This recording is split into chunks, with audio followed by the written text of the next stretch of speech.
टाळी मृदुरमणीसी. व्यवहारात टाळ्या किती असतात बघा.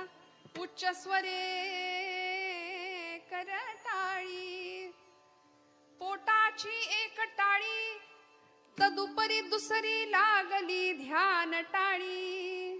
किती टाळ्या आहेत बघा. टिंगली साठी टाळी. कुणाची टिंगल झाली, चेष्टा झाली, आपण काय म्हणतो? दे टाळी. म्हणतो मित्रासी दे बघू टाळी. टाळा टाळी सटाळी परधन कवळी ती नवे शुद्ध टाळी. भाकरी करिता टाळी. माता भगिनी जुने, आताच्या नाही का. अहो काय आनंद होता, काय आनंद होता. जुनी माणसं म्हणतात अशी सुंदर भाकरी चुलीवरची, तिलाच वर्ण नुसतं तेल मीठ लावलं आणि लेकरा बाळांना संध्याकाळच्या भुकेला खायला दिलं की this was our pizza and burger. आता वेगळा पिझ्झा आणि बर्गरची गरज नाही का, त्यावेळी नव्हती. भाकरी करिता टाळी पोटाची कटाळी. टाळा टाळी सटाळी त्यासी काळ कवटाळी. आणि जी टाळी जन्म मरणाते टाळी म्हणून कीर्तनी वाजवा शुद्ध टाळी.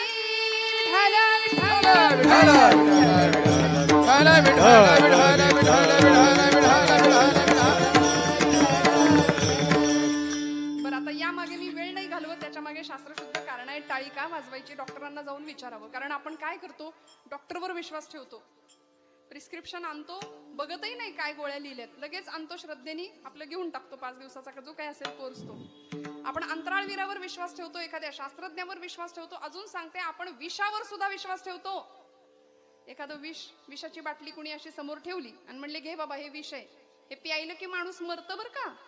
मग आपण असं म्हणतो का बघू बरं मला 2 थेंब दे, म्हणजे बघूया प्रयोग. आपण विषावर सुद्धा विश्वास ठेवतो. मग अमृतासारखं जीवन जगायला शिकवणाऱ्या संतांवर आम्ही विश्वास नाही ठेवत. इथं आमचा अहमपणा, इथं आमचा संशय आडवा येतो आणि आमच्या जीवनाचं आम्ही नुकसान करून घेतो.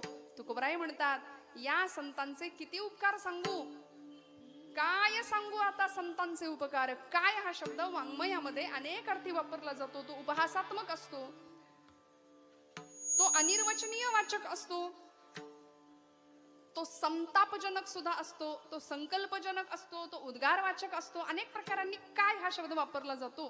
तुकोबरायांनी हा जो शब्द आहे ना तो कृतज्ञतावाचक वापरलाय. काय वानू आता संतांचे उपकार, काय सांगो आता संतांचे उपकार. प्रश्नार्थक विचारलाय, काय वानू आता न पुरे ही वाणी मस्तक चरणी ठेवीत असे. अनेक अर्थांनी काय हा शब्द. काय सांगू आता ज्ञानोबाची ख्याती, वेद महिषामुखी बोलविले. अनेक प्रकारांनी काय हा शब्द संत वाङ्मयामध्ये साहित्यामध्ये आम्हाला वापरताना दिसतो. तुकोबरायांनी इथे शब्द काय हा कृतज्ञतावाचक वापरलाय की संतांनी माझ्या करता इतकं केलं, त्यांचं काय वर्णन करू मी. काय सांगू आता, सांगावंसं वाटलं, जिथं बोलायची गरज होती तिथे संत बोलले. काय सांगू आता संतांचे उपकार. अवतारच, जन्मच फक्त जगाच्या कल्याणाकरता आणि जगावर उपकार करण्याकरता आहे. माझ्या ज्ञानोबा राजांना समाजाने प्रचंड वेदना दिली. असं रस्त्याने निघायचंय माऊली माझे, कुणीतरी झोळीमध्ये पीठ घालावं, कुणीतरी यावं खसकन झोळी उपसून घ्यावी, त्या पिठात खडे घालावेत, पीठ खाली सांडावं, भरलेलं सांडलेलं पीठ भरता येऊ नये म्हणून पिठात रेघोट्या उराव्यात. काय पाप केलं होतं ज्ञानराजांनी. संन्याशाच्या पोरा, तुम्हाला जगताच कशाला, तुम्हाला मरत का नाही तुम्ही. इतक्या वाईट पद्धतीने विटंबना करावी, पण तरी सुद्धा विश्वाचे आर्त माझ्या मनी प्रकाशले. अवतार तुम्हा धराया कार, अवतार तुम्हा धराया कार, अवतार तुम्हा धराया कार, अवतार तुम्हा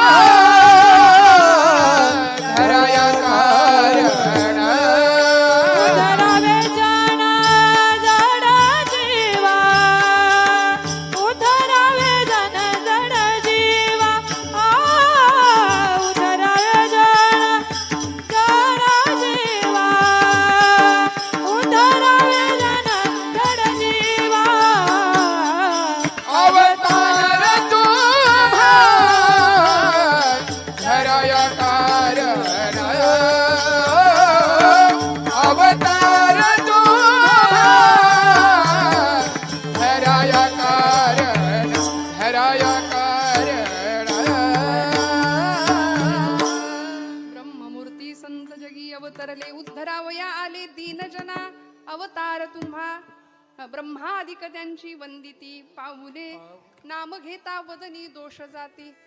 कशा करता अवतार घेतले? अवतीर्ण झाले, अवतरण झालं, संतांचं प्राकट्य झालं. कशा करता? फक्त जनजीवांचा उद्धार करण्याकरता. येथे उपकारासाठी येथे उपकारासाठी येथे उपकारासाठी येथे उपकारासाठी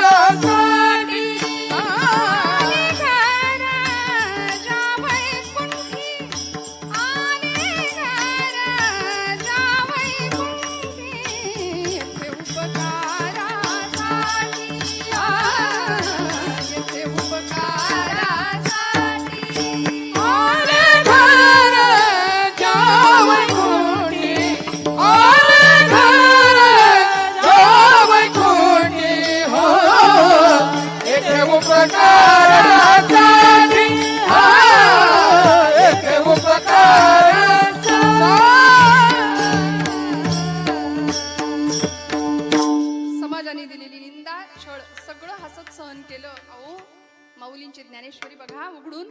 आपण उघडत नाही, हा विषय वेगळा आहे नाही का. आम्ही म्हणतो आम्हाला कळतच नाही ज्ञानेश्वरी. माझ्या तरुण भावंडांना मी कधीतरी सांगते, आता नवीन वर्ष सुरू होतंय, जुन्या वर्षाला आपण निरोप देतोय. सरत्या वर्षाला निरोप देताना आम्ही फार संकल्प करतो आणि तो तात्पुरताच असतो. काही फार तर नव्याचे 9 दिवस, आता म्हण संपली, आता नव्याचे 9 तास म्हणावं लागेल नाही का. तेवढा सुद्धा संकल्प आमचा टिकत नाही. पण मी माझ्या तरुण भावंडांना सांगेन, काहीतरी वाचूया नवीन. आणि नवीन काय वाचायचं? हात जोडून सांगते, ज्ञानेश्वरीला हात लावा. जीवनाचा उद्धार झाल्याशिवाय राहणार नाही. माझ्या ज्ञानोबरायांनी अमृताची चूळ भरली होती 12व्या शतकामध्ये. 9000 ओव्यांचा ज्ञानेश्वरी नावाचा ग्रंथ तुमच्या माझ्याकरता दिला. जगाने दिलेलं सगळं विष पचवलं. संबंध ज्ञानेश्वरीमध्ये आम्ही आता 31 डिसेंबर आपला खूप मोठा सण आहे नाही का. आपल्या हिंदू बांधवांचा खूप मोठा सण आहे 31 डिसेंबर. म्हणजे आम्ही त्याच्याकरता इतके उलते पालते होतो. माझी तरुण भावंड, सांगावं लागतं, स्वामी विवेकानंद म्हणतात तारुण्याचे 3 तकार आहेत, तेजस्विता, तपस्विता आणि तत्परता. हे ज्याच्याकडे त्याला म्हटले तरुण. आणि दुर्दैवाने आजचा तरुण संध्याकाळ झाली की धरून आणावा लागतोय.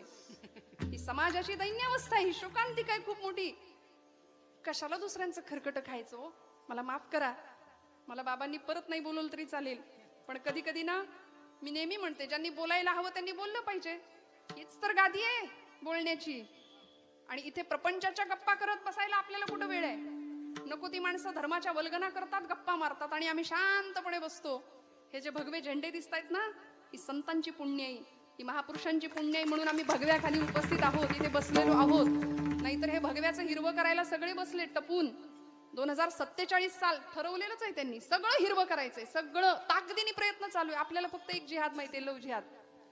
18 प्रकारचे जिहाद आहेत. लँड जिहाद आहे, वक्फ बोर्ड तर आपण ऐकताच आहात, कित्येक जमिनी गिळतायत. हलाल जिहाद आहे, 18 प्रकारचे जिहाद आहेत. आणि अनेक प्रकारांनी 2047 साल टार्गेट केलंय. त्यासाठी अनेक प्रकारे प्रयत्न चालू आहेत. आणि आपण मात्र काही कशाचा फरक नाही. तिकडं बांगलादेश जळून राख होऊ दे, समाजाचं वाटोळ होऊ दे, आम्हाला घेणं देणंच नाही. अहो, शेजारी कोण राहतंय याचंही आम्हाला भान नाही. संतांचे का उपकार मानायचे हो? फक्त अभंग लिहिले म्हणून नाही, सगळं सहन केलं, सगळं सहन केलं. फक्त तुमच्या माझ्याकरता उपकार करायला आले. उपकार करणाऱ्याचे प्रकार आहेत बरं, उपकाराचे सुद्धा प्रकार आहेत. म्हणाले अपकार कर्त्यावर उपकार करणं, उपकार कर्त्यावर अपकार करणं, ऐका, आणि अपकार कर्त्यावर सुद्धा उपकार करणं. बऱ्याच गोष्टी आम्हाला कळत नाहीत, हे सुद्धा कळावं लागतं बरं का. आपल्याला काहीच कळत नाही, हे कळावं लागतं. आणि हे ज्याला कळलं त्याला सगळं कळलं. कळलं का? जागे आहेत ना आपण सगळे? कारण कीर्तन ही एकमेव अशी जागा आहे की जिथे ब्रह्मानंदी टाळी लागते, दोन्ही अर्थाने. सर्व सुख ल्यालो सर्व अलंकार आनंदे निर्भर डुलत असो. काही माणसं डोलण्याचे प्रकार आहेत, काही असे डोलतात, काही असे डोलतात. म्हणून म्हटलं ते 31 डिसेंबर दिवशी डोलणाऱ्यांची संख्या किंवा ती जमात वेगळी असते. मी हात जोडून सांगते, महाराष्ट्रामध्ये नव्हे, संबंध भारतामध्ये आम्ही जन्माला आलो ना, तर या मातीमध्ये, या मातीचे ऋण आहेत तुमच्या माझ्यावर. नको त्यांचं खरकट उचलण्यापेक्षा परकी माणसं आमची श्रीमंती घ्यायला लागली. ती इस्कॉन संप्रदाय भारतातला इतका मोठा संप्रदाय झाला, मोस्ट पॉप्युलर पर्सनॅलिटी म्हणून भगवान गोपाल कृष्णाकडे पाहतात आणि प्रचंड प्रेम करतात त्याच्यावर. त्यांना हरे राम हरे कृष्ण असं म्हणतं पण येत नाही, तरी सुद्धा नामसाधना करतात, नाचतात भगवंतांच्या. आणि आमची पोरं आजही डीजे समोर नाचतायत, त्याच्यातच धन्यता मानतायत. मी हात जोडून सांगते, 31 डिसेंबरची संध्याकाळ म्हणजे दीपक बाबांना जेवढे धन्यवाद, एकदा टाळ्या वाजवा जोरदार त्यांच्याकरता. अर्थात ही जी रिकाम्या जागा दिसत आहेत या सुद्धा भरतील शेवटच्या दिवसापर्यंत, यात अजिबात शंका नाही. पण जितके धन्यवाद द्यावेत तितके कमी आहेत यासारख्या विभूती महत्वांना. कारण ही मंडळी समाजामध्ये काहीतरी देणं लागतं म्हणून एवढं काम करतायत. आणि 31 डिसेंबर अशा पद्धतीने भजन आणि कीर्तन साजरा करून जर होत असेल ना, तर यासारखं पुण्य नाही आमचं, यासारखं पुण्य नाही. भाग्यवान आहे आम्ही छत्रपतींच्या आणि तुकोबांच्या आणि ज्ञानोबांच्या महाराष्ट्रातले आहोत. हे सार्थ अभिमानाने सिद्ध करण्याकरता 31 डिसेंबर असाच साजरा झाला पाहिजे. हे तुमचं माझं प्रत्येकाचं, आम्ही संतांचे पाईक म्हणून आमचं काम आहे. उपकार केले, उपकार केले, अपकार कर्त्यावर सुद्धा उपकार केले. येथे उपकारासाठी वैकुंठात आले. तुकोबराय म्हणले आम्ही वास्तविक इथले नाहीच आहे, आम्ही वैकुंठीचे वासी आलो. याची कारण अशी, आम्हाला इथे येण्याची खरं तर काहीच गरज नव्हती. ज्ञानोबराय म्हणतात, मागील या जन्मा मुक्त झालो. हरिपाठामध्ये आम्ही मुक्त झालोय, पण आलो कशा करता? तुमच्या करता आलो. आणि किती उपकार करावे तो समाजावर, अनन्य उपकार करावे. केलेली सगळी निंदा, दिलेला सगळा छळ हसत हसत सहन करावा. तुका म्हणे तोची संत, तुका म्हणे तोची संत. सोशी जगाचे आघात, सोशी जगाचे आघात, सोशी जगाचे आघात. तुका म्हणे तोची संत, सोशी जगाचे आघात, सोशी जगाचे आघात, सोशी जगाचे आघात. तुका म्हणे तोची संत, सोशी जगाचे आघात. तुका म्हणे तोची संत, सोशी जगाचे आघात. तुका म्हणे तोची संत, सोशी जगाचे आघात, सोशी जगाचे आघात, सोशी जगाचे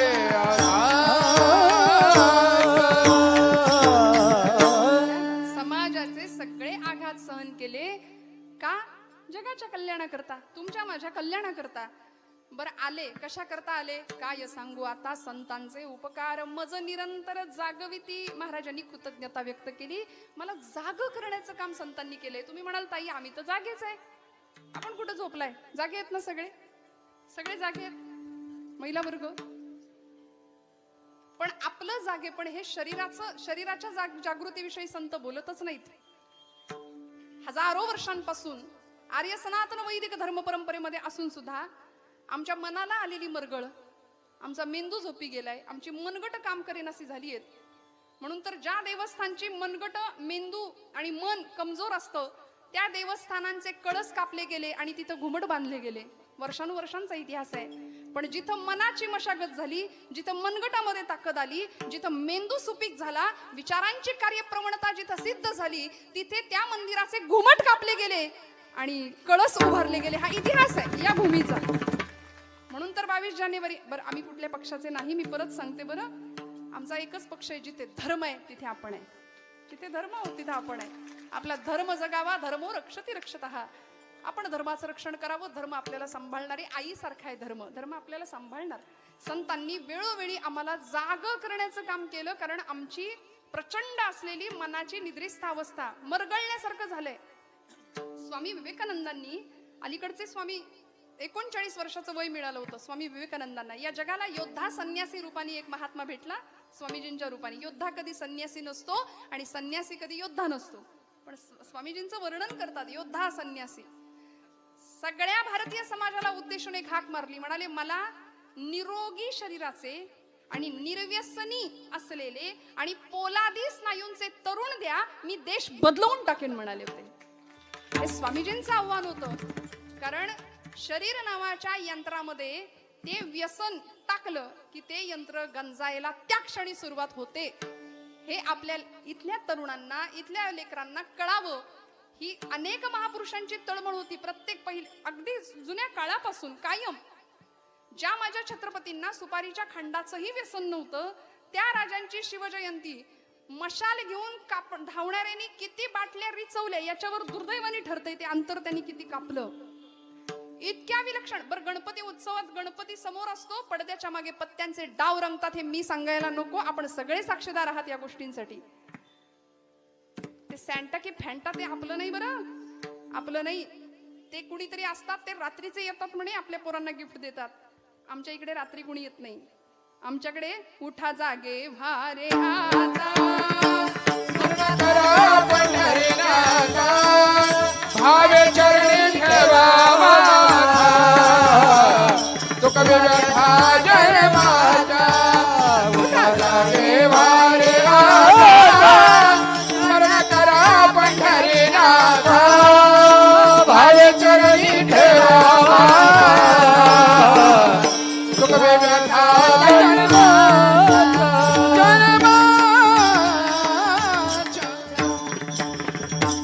जगजोगी जगजोगी जगजोगी जगजोगी जगजोगी जगजोगी जगजोगी जगजोगी जगजोगी जगजोगी जगजोगी जगजोगी जगजोगी जगजोगी जगजोगी जगजोगी. साग साग बोलते, साग साग बोलते, जगजोगी जगजोगी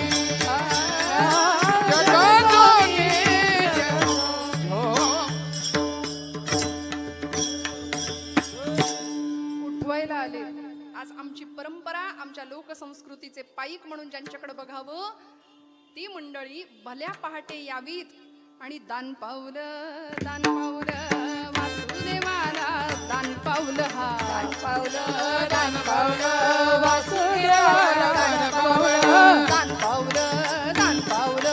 वासुदेवाला, दान पावलं वासुदेवाला दान पावलं. दौर डुगडुग वाजवी आला, ऐका, दौर डुगडुग वाजवी आला, पिंगळा महाद्वारी, बोल बोल तो देखा पिंगळा महाद्वारी, पिंगळा महाद्वारी, बोल बोल तो देखा पिंगळा महाद्वारी. पिंगळा महाद्वारी, बोल बोल तो देखा पिंगळा महाद्वारी, पिंगळा महाद्वारी, बोल बोल तो देखा पिंगळा महाद्वारी. हे जरी नाही ऐका तरी दुसरा येईल, हे जरी नाही ऐका तरी दुसरा येईल, सरत शेवटी काळ बांधून नेईल, सरत शेवटी काळ बांधून येईल. एका जनार्दनी आमचे काय बाजाईल, एका जनार्दनी आमचं काय बाजाईल. पिंगळा महाद्वारी, बोली बोलतो देखा पिंगळा महाद्वारी, पिंगळा महाद्वारी, बोल बोल तो देखा पिंगळा महाद्वारी. पिंगळा महाद्वारी, बोली बोलतो देखा पिंगळा महाद्वारी, पिंगळा महाद्वारी, बोल बोल तो देखा पिंगळा महाद्वारी.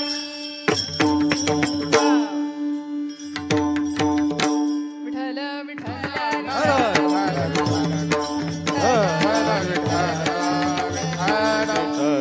हे आमच्या संस्कृतीचे सगळे पाईक आहेत. मी हात जोडून सांगते, आपल्या लेकरांना घाणेरडं काही शिकवायचं नाही, काही नाही. इतकी प्रचंड श्रीमंती तुमच्या माझ्या संस्कृतीत आहे. त्या मंडळींनी आम्हाला जागं केलं आणि काय केलं मग म्हणाले, त्यांच्याकरता ज्यांनी आम्हाला जागं केलं, मनाच्या निद्रिस्त अवस्थेतनं कायमस्वरूपी खाडकन उठवलं आणि त्यांनी आम्हाला खऱ्या अर्थे उत्तम प्रकारे आचार संहिता दिली, जगण्याची, वागण्याची, बोलण्याची. कसं होतं वागणं, कसं होतं बोलणं, अभंगाचं 3रं चरण. सहज बोलणे हित उपदेश, सहज बोलणे हित उपदेश,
द्यावे दासी भावे उतराई काय द्यावे दासी भावे उतराई काय द्यावे त्यासी भावे उतराई काय द्यावे त्यासी व्हावे उतराई काय द्यावे त्यासी व्हावे उतराई काय द्यावे त्यासी व्हावे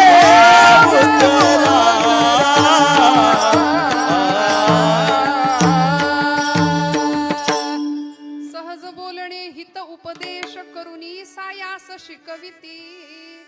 अत्यंत कष्टमयी यातना सहन केल्या आणि तुम्हाला मला शिकवून शहाणं करण्याकरता प्रचंड प्रकारचे सायास केले. सहज बोलणे, किती बोलणं साधं होतं, सहज होतं. बघा, विद्वानांच्या बोलण्यामुळे संत समाज प्रभावित होतो, पण संतांच्या बोलण्यामुळे समाज प्रभुभावित होतो. विद्वान मेंदूची भाषा बोलतात, संत हृदयाची भाषा बोलतात. विद्वानाला अर्थ पाहून बोलावं लागतं, संत बोलतील त्याला अर्थ प्राप्त होतो, बोलतील त्याला अर्थ प्राप्त होतो. सहज बोलणे म्हणून तर माऊली प्रतिज्ञा घेतात, मी बोलेन पण कधी या कारणे मी बोलेन. काय करेन? बोली अरूपाचे रूप दावीन, अतिंद्रिय परी भोगवीन इंद्रिया करवी. अतिंद्रिय असलेल्या परमेश्वराचा भोग मी या इंद्रियांना घडवून आणीन. ही क्रांतिकारक प्रतिज्ञा माऊली ज्ञानेश्वरीत करतात. बोलायचं कसं? साच आणि मवाळ मितुले आणि रसाळ शब्द जैसे कल्लोळ अमृताचे. येईल का आम्हाला असं बोलायला? आमच्या गळ्यात माळ असते, पण माळेबरोबर पथ्य सांभाळायची असतात. हो, आम्ही याच्या अंगावर वास्कन ओरडतो, त्याच्या अंगावर जरा इकडे सरक पलीकडे सरक म्हणलेलं आम्हाला सहन नाही होत. अनेक प्रकारच्या विकारांनी भरलेलं आमचं हृदय. 25 वर्षापूर्वी अमक्यानी मला लेकाच्या लग्नात 250 रुपयाची हलकी साडी दिली. काय बघते म्हणली. आता 25 वर्ष तेच दुखणं लक्षात ठेवलं. किती विकारग्रस्त झालो आम्ही. ईर्ष्या, मत्सर, प्रचंड विकारांनी जीवन भरलं. त्याचा परिणाम असा झाला की आहे ते गोडच काही लागे ना. हो, काहीच गोड लागे ना, कशातच रस वाटे ना. आणि परमार्थासारखं सुख कशात नाही हे जेव्हा कळतं ना, तेव्हा संतांच्या प्रत्येक बोलाचं महत्व कळतं.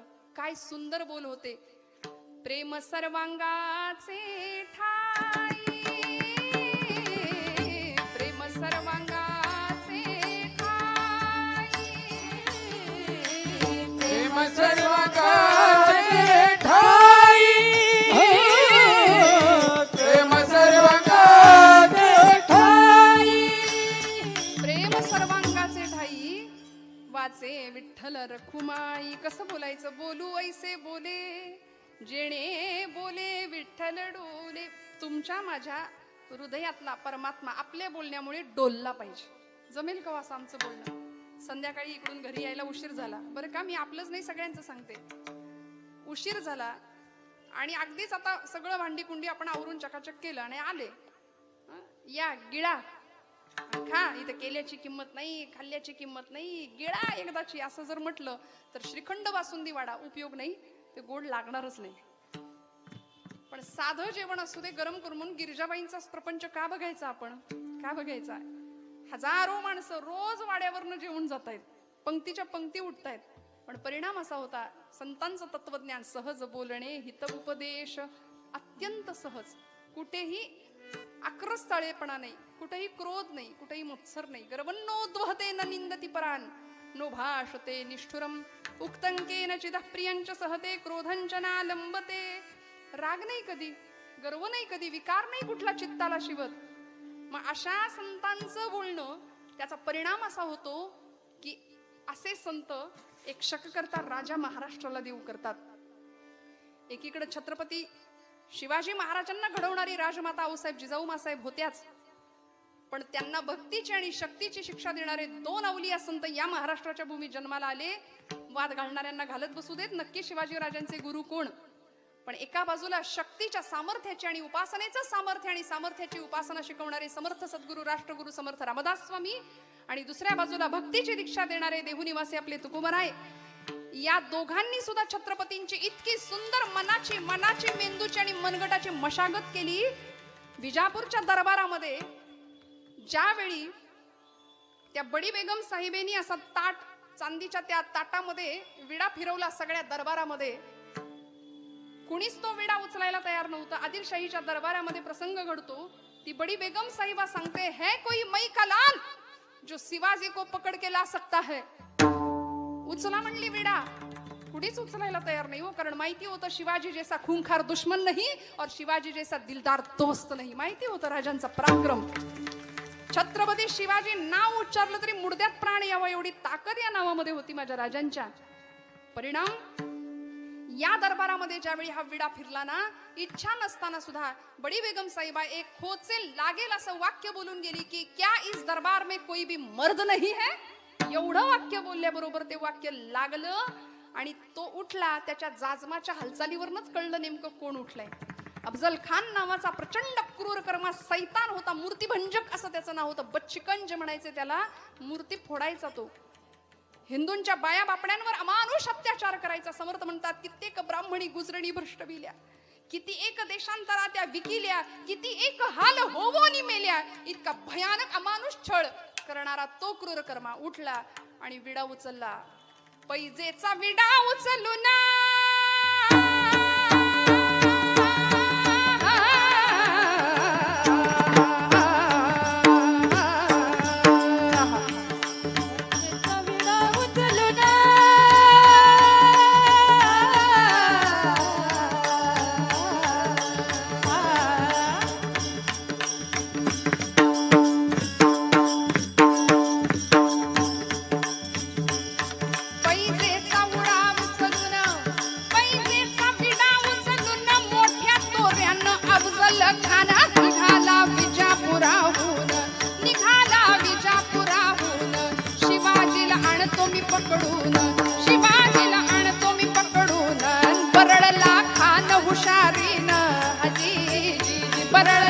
खान हुशारी नरजी परळला. खान हुशारी नरजी जी जी जी जी जी जी जी.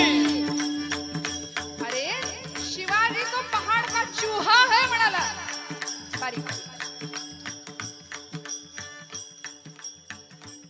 शिवाजी तो पहाड़ का चूहा है, उसे यूं पकड़ के लाऊंगा. कोण म्हणतंय? अफजल खान. पण त्याला काय माहिती होतं? निश्चयाचा महामेरू, बहुत जनांसी आधारू, अखंड स्थितीचा निर्धारू श्रीमंत योगी तिथं रायगडावर बसला होता. राग येत नव्हता असं नाही, पण शिशुपालाचे 100 अपराध भरू देतो आणि मग परमात्मा गोपाल कृष्ण 151व्या अपराधाला सुदर्शन काढतो ना. त्या पद्धतीनं शिवाजी राजांना तुकोबरायांनी सांगावं, शिवबा काय करशील अफजल खानाचं. राजा मार्गदर्शन घेतात तुकोबरायांचं आणि तुकोबा म्हणतात, राजा बिनसू देव्हाऱ्याशी आला, देवपूजा नाबडे त्याला, तेथे पैजाराचे काम, अधमाशी तो अधम. जशास तसं आपल्याला वागता आलं पाहिजे. उद्धटासे उद्धट, खटनाटासे खटनट, अगत्य करी समर्थ म्हणतात. आणि छत्रपती शिवराय वाट पाहतात हा आपल्या स्वराज्यामध्ये यावा.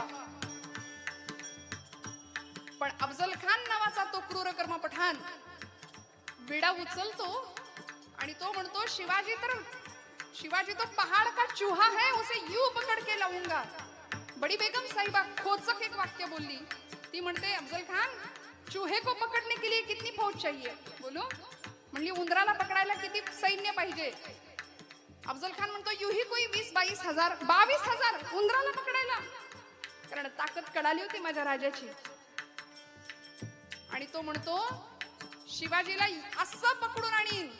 शिवाजी तो उंदीर डोंगराचा, शिवाजी तो उंदीर डोंगराचा, बच्चा मराठ्याचा, नेम काय त्याचा. कदाचित घेईल माझा प्राण, कदाचित घेईल माझा प्राण.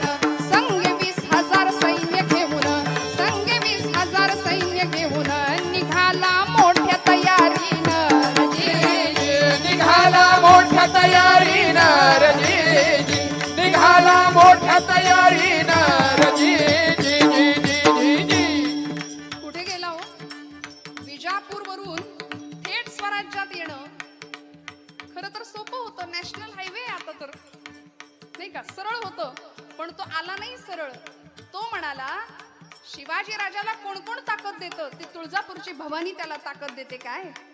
आणि छत्रपतींचा इतिहास असा आहे श्रोते हो, आम्हाला लाज वाटते धोतर नेसायची, आम्हाला लाज वाटते कपाळावर गंध लावायची, आम्हाला लाज वाटते हिंदू म्हणून घेण्याची आणि टोपी घालायची, पण माझ्या छत्रपतींनी कायम गळ्यामध्ये 64 कवड्यांची माळ गळ्यात घातली. देवीचा भुत्या म्हणून हातात पोत घेऊन माझा राजा नाचला होता. इतका सुंदर पोशाख धर्माभिमानी राजांनी चढवावा.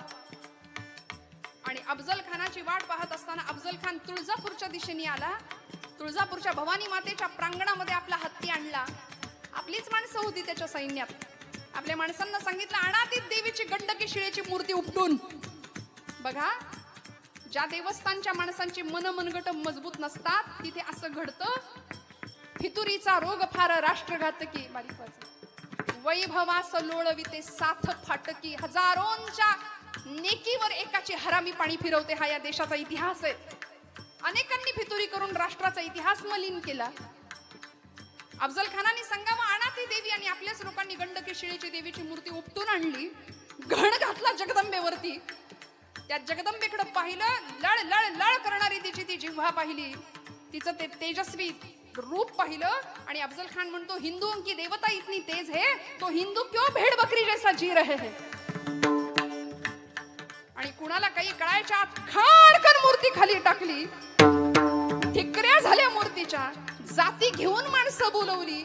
मूर्तीचे तुकडे भरडले, रांगोळी केली आणि तुळजापूरच्या प्रांगणामध्ये पसरवली.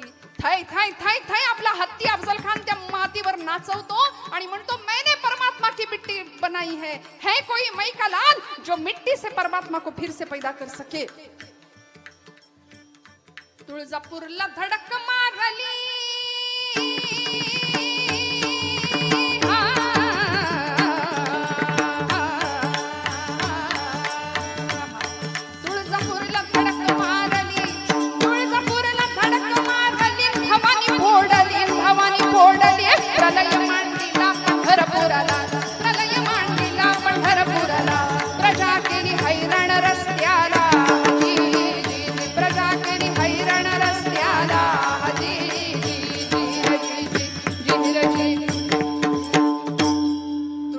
आई जगदंबेवर घण घातला. पंढरपूरच्या पांडुरंगाकडे मोर्चा वळवला. पण आमच्या निष्ठावंत भक्तांनी पांडुरंगाची मूर्ती लपवून ठेवल्यामुळे पांडुरंगाला काही नाही धक्का पोहोचला. पण हा अफजल खान प्रतापगडाच्या पायथ्याशी येतो आणि राजा छत्रपती शिवाजी महाराज अफजल खानासारख्या क्रूर कर्मा त्या पठाणाचा, आमच्या जगदंबेच्या अपमानाचा हिस्सा बदला, थोरल्या बंधूंच्या अपमानाचा बदला घेण्याकरता त्याचा वाघनाच्या नखांच्या साह्याने कोथळा बाहेर काढतात आणि स्वराज्याचं निशाण रोवतात. एक वेगळा इतिहास तुमच्या माझ्या समोर राजा ठेवून जातात. हे भाग्य आहे आपल्या सगळ्यांचं श्रोते हो. याचा परिणाम काय, हे कशामुळे साध्य झालं आणि सिद्ध झालं? छत्रपती शिवाजी महाराजांना प्रेरणा देणारी आई राजमाता तर होत्याच, पण त्याचबरोबर आमच्या तुकोबांनी आणि आमच्या समर्थांनी उत्तम मार्गदर्शन माझ्या राजांना करावं. कुणाच्या पायाशी बसावं हेही आमच्या लेकरांना कळावं. उत्तम पांडवांच्या कथा, उत्तम महापुरुषांच्या कथा जर आमच्या लेकरांनी ऐकल्या ना, तर आमचं जीवन परिवर्तन झाल्याशिवाय राहणार नाही. परवा मी एका मुलाला म्हटलं, तू वाचतोस का रे, काही चांगलं वाचतोस का? तो म्हणला, नाही वाचत ताई, माझं ट्विटरवर अकाउंट आहे, माझं फेसबुकवर अकाउंट आहे, मी व्हॉट्सअप चॅटिंग करतो आणि मला वेळच नाही मिळत. म्हटलं, तू वाचत नाही? म्हणला, नाही. म्हटलं, आता तू वाचत नाही. अहो, लेकरांना एक श्लोक धडी येत नाही. का नाही वाटत आपल्या लेकरांना भगवद्गीता आली पाहिजे? का नाही वाटत? मी हात जोडून सांगते माता माऊल्यांना की बसूया संध्याकाळी लेकरांना घेऊन, म्हणजे आपण बसूया आधी, मग लेकर आपोआप बसतील, नाही का? आपण त्यांना काही नकोय, त्यांना डामडौल नको, शानशौक नको, काही गोष्टी नाही दिल्या तरी चालतील, पण आपला बहुमूल्य वेळ लेकरांना देऊया. प्रचंड मोठी काळाची गरज आहे, नाही तर असा समाज निर्माण होईल पुढचा की भयानक. एक काळ होता जुना, तो निघून गेला बरं का, मागे निघून गेला. अख्खी जुनी पिढी संपती आपल्या समोरून. आज एक काळ होता, श्रीमंत माणसं मनाने श्रीमंत होती, मनाने. पैशांची गरिबी असू दे पण मनाची श्रीमंती होती. संत वाङ्मयाचा परिस्पर्श जीवनाला होता. थोडासा ज्ञानेश्वरीचा स्पर्श तुमच्या माझ्या लेकरांच्या आयुष्याला लहानपणापासून होऊ द्या. भगवद्गीतेचा स्पर्श थोडासा होऊ द्या. नाही परिसाचा स्पर्श झाल्यानंतर लोखंडाचं सोनं होतं ना, तसं तुमच्या माझ्या लेकरांच्या आयुष्याचं सोनं झाल्याशिवाय राहणार नाही. माऊली म्हणतात, येथ वडील जे जे करीती तया नाम धर्म ठेविती. तुकोबराय म्हणतात की अशा संतांच्या पायावर डोकं ठेवलं ना, जीव जरी ओतला तरी तो थोडा आहे. ठेवितो काय द्यावे त्या काय द्यावे त्यासी भावे भूतराये. काय द्यावे त्यासी भावे भूतराये.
संतांचे उपकार मज निरंतर जागविती. काय द्यावे त्यासी भावे उतराई. ठेविता हा पायी जीव थोडा. सहज बोलणे हित उपदेश करुणी सायास शिकविती. काय द्यावे त्यासी भावे उतराई. ठेविता हा पायी जीव थोडा. अनन्य असे उपकार संतांचे या संबंध सृष्टी तलावर, या संबंध जीवसृष्टीवर जीवात्म्याचं कल्याण करणारे संत आहेत बरं. म्हणून या अभंगामध्ये तुकोबरायांनी मज निरंतर जागविती, सहज बोलणे हित उपदेश करुणी सायास शिकविती, जागविती, शिकविती आणि शेवटच्या चरणामध्ये एक शब्द वापरलाय सांभाळिती. 3 प्रकारे तुमचं माझं रक्षण करणारे आणि तुमच्या माझ्या जीवनाला दिशा देणारे संत आहेत. मी फार आपला वेळ घेणार नाही, मला माहिती आहे कीर्तनाची वेळ संपलेली आहे. पण खरं सांगू का, मी हात जोडून आपल्या सगळ्यांना का सांगते की नवीन पिढी जी आता आमच्या समोर येते ना, प्रचंड वारं पाश्चिमात्य संस्कृतीचं आहे. शिक्षणाचा प्रभाव इतका विलक्षण आहे पोरांवरती की तिथे आमचं धर्मशिक्षण नाही दिलं जात शाळांमध्ये.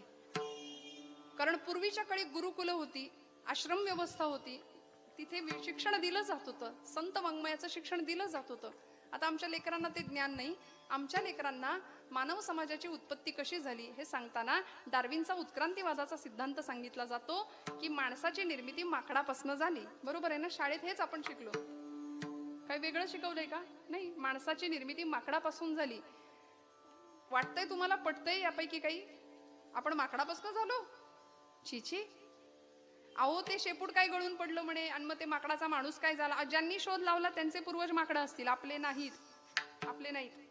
आपण लक्षात ठेवूया, आपल्या लेकरांना सांगूया शाळेत तुला काही शिकवू दे पण आपली संस्कृती तुला सांगते. कारण भागवत नावाचा ग्रंथ आहे 18 पुराणांपैकी, त्यामध्ये वर्णन केलं व्यासांनी. ब्रह्मदेवांच्या शरीरापासून या जगातलं सगळ्यात पहिलं जोडपं तयार झालं. त्यांचं नाव आहे मनू आणि शतरूपा. मनूपासून तयार झालो म्हणून आम्ही मानव. माकडासारखं वागतो ही गोष्ट वेगळी आहे. माणूस असून सुद्धा दानवासारखा व्यवहार करतो आजूबाजूला ही गोष्ट वेगळी आहे. पण मनूचे म्हणून आम्ही मानव. इथे चंद्रवंश आणि सूर्यवंशाची निर्मिती झाली. भागवतामध्ये सगळी वंशावळ आहे रामांची आणि कृष्णांची, कधीतरी वाचूया. चंद्रवंश आणि सूर्यवंश. या चंद्रवंशामध्ये भगवान प्रभू गोपाल कृष्णांचा जन्म आहे. सूर्यवंशामध्ये प्रभू रामांचा जन्म आहे. रघुकुलरीत सदा चली आई प्राण जाय प्रवचन न जाय. या चंद्रवंशामध्ये जन्माला आलेले प्रभू गोपाल कृष्ण. त्या चंद्रवंशाचा पुढे झाला यदुवंश. यादव. गोपाल कृष्णांचं आडनाव काय? यादव. पण म्हणले ते यादव गाईला चारा घालत होते. पुढचं नको बोलायला मी. हे चारा खातात. नंतरचे यादव आले ते गाईचा चारा त्यांनी खाल्ला. पण गोपाल कृष्ण हे यादव, यादवांचे झाले पुढच्या काळात जाधव. आणि त्याच जाधवांच्या घराण्यामध्ये सिंदखेड राजाला लखुजीराजे भोसले आणि आमच्या म्हाळसाबाई यांच्या पोटी या देशाची राजमाता, राष्ट्रमाता जन्माला येते. आऊसाहेब मासाहेब जिजाऊ माऊली. आणि इकडे सूर्यवंशामध्ये वेरूळच्या घृष्णेश्वराच्या कृपाशीर्वादाने असलेले घराणं भोसले घराणं. सूर्यवंशीय भोसले घराणं, चंद्रवंशीय जाधव घराणं. त्या भोसल्यांच्या कुळामध्ये सरदार मालोजीराजे भोसल्यांच्या पोटी जन्म घेतात शहाजीराजे भोसले. शहाजीराजे भोसले आणि जिजाऊ माऊलींचा विवाह होतो. चंद्रवंश सूर्यवंश एकत्र येतात तेव्हा या भूमीला शक करता छत्रपती शिवाजी राजा मिळतो.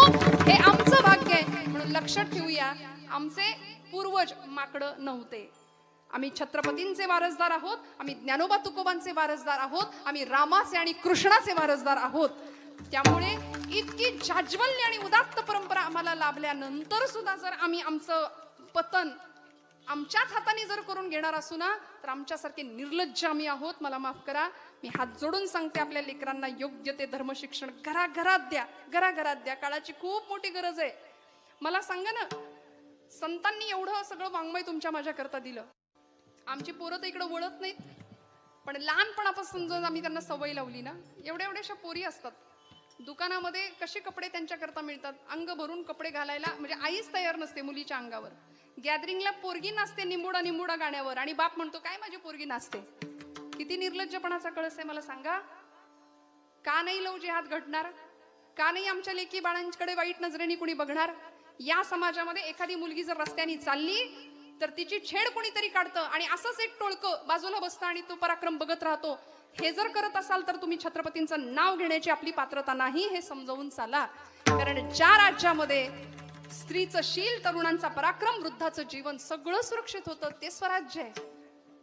ज्या राज्यामध्ये रयतेच्या भाजीच्या देठाला सुद्धा स्पर्श करू देऊ नका ही सैन्याला ताकीद होती राजांची, त्या मातीमध्ये आम्ही राहतो. त्या मातीचं ऋण आहे तुमच्या माझ्यावरती. म्हणून हात जोडून सांगते, सहलीला जाणारा एक मुलगा होता आणि आईला त्यांनी सांगितलं, आई माझी एका दिवसाची सहल आहे, मला पटकन डबा भरून दे. आई तुमच्यासारखी होती. आईनं बाळाला विचारलं, बाळा किती पोळ्या भरू डब्यात, किती चपात्या भरू? तो म्हणला, रोज मी 4 खातो ना दिवसाच्या, आजच्या डब्यात तू 6 चपात्या भर. मी सहलीला चाललोय, एका दिवसाची सहल आहे माझी, संध्याकाळी माघारी येणार आहे. आई तुमच्यासारखी होती. आईनं 20 पोळ्या भरल्या डब्यात. आणि मुलगा म्हणाला, माझ्या आईला तर काही अक्कलच नाही. 4 चपात्या 6 चपात्या मागितल्या आणि तिने 20 चपात्यांचा डबा भरून दिला. हे ओझं कधी वावरू? आई म्हणते, बाळा ओझं समजू नकोस, ही शिदोरी आहे तुझी, ही शिदोरी आहे. संस्कारांची शिदोरी देणं खूप गरजेचं आहे पुढच्या पिढीला. ही तुझी शिदोरी आहे, ही शिदोरी सांभाळ, देण्यातला आनंद घे माझ्या राजा. आता आम्ही मेलेल्याच्या मड्यावरचं सुद्धा त्या टाळूवरचं सुद्धा लोणी ओरबाडून आणि हिसकावून घेण्याची वृत्ती आजूबाजूला पाहतो. आणि त्याच पद्धतीनं बाबांसारखी, दीपक बाबांसारखी अनेक माणसं, म्हणजे इथे आलीय म्हणून हे तोंड देखलं कौतुक नाही, पण अशी अनेक मंडळी आहेत की समाजाचं काहीतरी ऋण आहे, समाजाला काहीतरी देणं लागतो, अशी ही एक समाजाची आपण बाजू पाहतो. या समाजामध्ये देण्यातला आनंद घेऊया. दाता भवती वानवा म्हटले, देण्यातला आनंद घेऊया. त्या बाळाला आई सांगते, तुला पोट भरल्यानंतर दुसऱ्याला दे वाट, दुसऱ्याला वाट. त्याची सहल सुरू झाली. सकाळी तो ट्रेकिंगला सुरुवात झाली. भूक लागली म्हणून शिक्षकांनी एका झाडाखाली सगळ्या मुलांना बसवलं. सगळी मुलं बसली. पहिल्याच दणक्यात ह्यांनी 6 चपात्या हाणल्या. मग म्हटलं माझी आई किती ग्रेट आहे, मी तर 6च पोळ्या मागत होतो, हिने मला 20 पोळ्यांचा डबा भरून दिला, आता मला दिवसभर ही शिदोरी पुरणार. श्रोते हो, आमच्या संतांना आम्ही माऊलीचा दर्जा दिला ना. माऊली आम्हाला संत सांगतात की ही शिदोरी आहे. घ्या ना 5व्या वर्षी हरिपाठ हातात, द्या ना 8व्या वर्षी भगवद्गीता हातात, अजून थोडे मोठे होऊ देत, 10व्या वर्षी द्या गाथेला स्पर्श करायला, द्या ज्ञानेश्वरीला स्पर्श करायला, करू दे नाही कळू दे, पण हातात तर घ्या. आणि असं करता करता करता ही शिदोरी आयुष्यभर आपल्या सोबत राहील, वाङ्मयाची, संत साहित्याची, संत विचारांची, संतांच्या समृद्धीची. आणि मग अजिबात वाईट वाटून घेऊ नका, एक वाक्य सांगेन मी आपल्याला. वयाची 60 ओलांडल्यानंतर ही सहलच आहे ना आमच्या आयुष्याची. त्या मुलाला जसा तो डबा शेवटपर्यंत पुरला, तसा तुमच्या माझ्या आयुष्याला हा संत वाङ्मयाचा डबा, ही शिदोरी कायम पुरेल. आणि बदललं काहीतरी, शेवटच्या क्षणाला, बरं का, शेवटच्या क्षणाला वयाची 60 ओलांडल्यानंतर जगाने दिलेलं नाकारले पण जेव्हा तुमच्या माझ्या वाट्याला येतं ना, तुम्ही नसलात तरी चालेल, हा प्रत्येकाचा अनुभव आहे. रक्ताचं पाणी, हाडाची काढं, जीवाचं रान करावं आपल्या लेकरा बाळांसाठी. आम्ही तर म्हणतो ते फ्लॅट भरून भरून, काय हप्ते भरून माणूस फ्लॅट होतो म्हणून त्याला फ्लॅट म्हणतात की काय. प्रचंड जमवतो आम्ही, हे माझं ते माझं करता करता, आणि सगळं इथं ठेवून जायचं हे ज्यावेळी जाणीव होते. आपलीच लेकरं म्हणतात तुम्ही नसलात तरी आम्हाला फरक पडत नाही. जगाने दिलेलं नाकारले पण वाट्याला येतं, तेव्हा तुमच्या माझ्या कामी काय येते, तर ही शिदोरी येते. शेवटच्या क्षणी हरिपाठ कामाला येतो, शेवटच्या क्षणी माऊलींची ज्ञानेश्वरी कामाला येते. अशी शिदोरी संतांनी तुम्हाला मला दिली आहे. बस एखादी गाय आपल्या वासराला ज्या पद्धतीने सांभाळते ना, त्या पद्धतीने संतांनी आम्हाला सांभाळले, यावर पूर्ण विश्वास ठेवूया. तुका म्हणे वत्स धेनु वेचाची, तुका म्हणे वत्स धेनु वेचाची, तुका म्हणे वत्स धेनु वेचाची, तुका म्हणे वत्स धेनु वेचाची, कैसे माझ येते सांभाळीत, देश माझ येते कैसे मजा येते, कैसे माझ येते सांभाळीत, काय द्यावे त्याचे भावे भूतराजी, काय द्यावे त्याचे भावे भूतराजी. कैसे मजा येती सांभाळीत,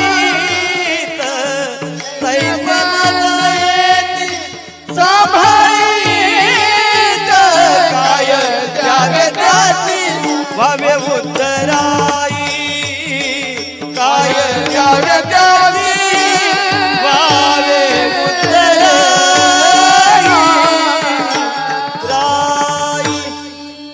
तुका म्हणे वत्सा धेनवेच्या चित्ती, तैसे मजा येती सांभाळीत, काय द्यावे त्यासी भावे उतराई.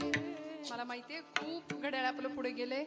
रोजच्या नियमित वेळेनुसार कीर्तन खरं तर संपायला हवं होतं, पण ते पुढे गेल्या कारणाने आपल्या सगळ्यांची क्षमा मागते. झालेली सेवा भगवंत चरणावर समर्पित करते. बोलत असताना काही वेळ वाकडं गेलं असेल तर मोठ्या अंतकरणाने क्षमा करा. उत्तम अत्यंत गुणीजन विद्वज्जन गायक वादक माझ्या साथीला आज लाभले. मी मनापासून सर्व निष्ठावंत वारकऱ्यांचे मनापासून आभार व्यक्त करते, कृतज्ञतापूर्वक सगळ्यांना वंदन करते.